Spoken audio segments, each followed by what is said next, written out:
Good day followers, nag-inquire nga pala ako sa support inbox ni Meta or ni Facebook regarding sa content monetization ko. Bakit medyo matagal, kung may violation ba o wala. Di nakipag-chat na yung agent sa akin as an agent, legit agent for Facebook. Akala ko chat lang, pwede pala sila tumawag. So, ginawa ko tumawag. So, Sabrina called me, an agent for Facebook. Talagang sasagutin ka niya. Hindi siya bot or robot or computer or AI.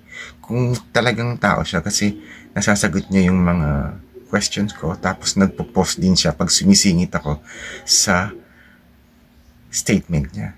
Trinay ko sumingit or mag-interfere dun sa statement niya. Hindi talaga bot, tao talaga. Kasi nagpo-post siya sa nagsasorry or something, mga gestures na talagang live or interactive yung agent. So, nagulat ako. So, ang ginawa ko, tinanong ko na lahat kung meron ba akong violation, why content monetization is taking too long para ma-approve. So, ang unang sagot niya, chinek niya muna yung aking account, hiningi niya yung link, hiningi niya yung screenshot kung ano yung mga for setup ko. Okay naman, sabi niya, your account has no violation and don't worry, it will be monetized or it will be set up soon.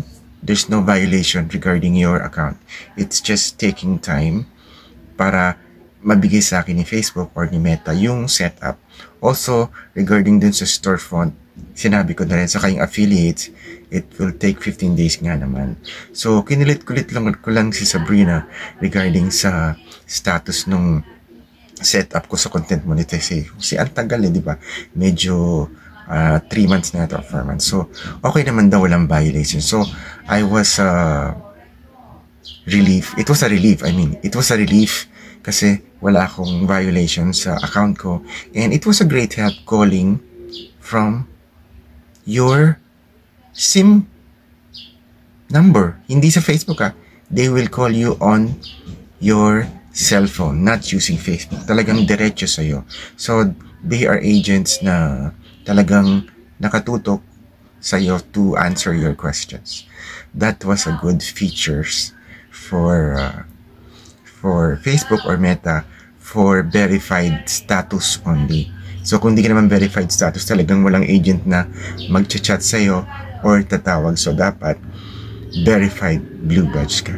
Thank you so much and hope you learned something. Pag may problema talaga kayo, tapos gusto nyo ma-solve, try having a blue badge kasi masasagot nyo lahat yung question nyo. Have a nice day guys and continue watching all my videos, share and like. Thank you and have a nice day.